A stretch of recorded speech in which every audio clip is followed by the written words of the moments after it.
ഈശോ മിശിഹായ്ക്ക് സ്തുതിയായിരിക്കട്ടെ.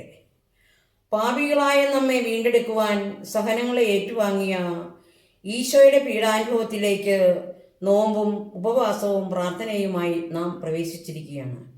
ഇന്ന് നാം ധ്യാന വിഷയമാക്കുന്നത് വിശുദ്ധ മർക്കോസിന്റെ സുവിശേഷം 12-ാം അധ്യായം 28 മുതൽ 34 വരെയുള്ള വാക്യങ്ങളിലെ സുപ്രധാന കൽപ്പന ഏത് എന്നുള്ള നിയമജ്ഞന്റെ ചോദ്യത്തിന് ഈശോ നൽകുന്ന 2 പരമപ്രധാനമായ കൽപ്പനയെ പറ്റിയാണ്.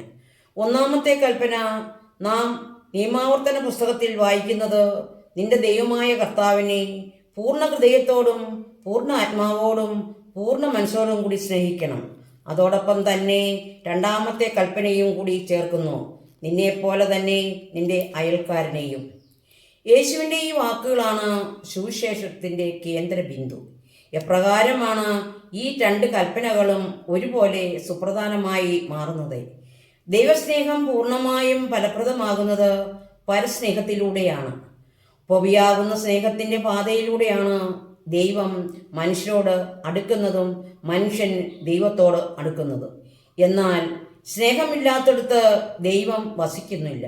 അങ്ങനെയെങ്കിൽ നമ്മിൽ സ്നേഹമുണ്ടെങ്കിൽ ദൈവം നമ്മിലുമുണ്ട്. കാരണം ദൈവം സ്നേഹമാണ്.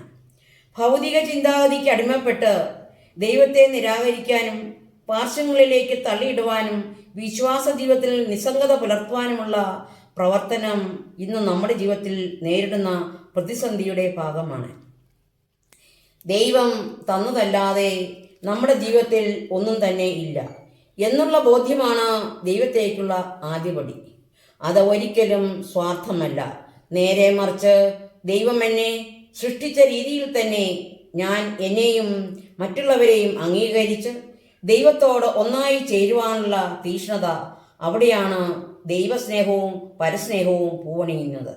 ഈശോയ്ക്ക് മനമെന്നത് ദൈവസ്നേഹവും പരസ്നേഹവും ആയിരുന്നു. അത് രണ്ടും പരസ്പര പൂരകങ്ങളായി മാറുന്നു.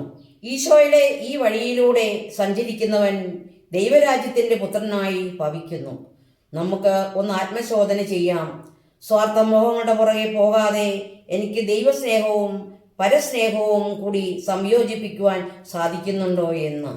ഇന്ന് നമ്മുടെ ഈ നോയമ്പുകാലത്ത് നമുക്ക് പ്രധാനമായി വേണ്ടത് നിത്യമുള്ള വിശുദ്ധ കുർബാനയിൽ പങ്കുകൊള്ളുകയും കുടുംബ പ്രാർത്ഥനയിൽ പങ്കുകൊള്ളുകയും ദാനധർമ്മങ്ങൾ ചെയ്യുകയും നമ്മൾ കരുണയുള്ളവരായി തീരുകയും ചെയ്യാം.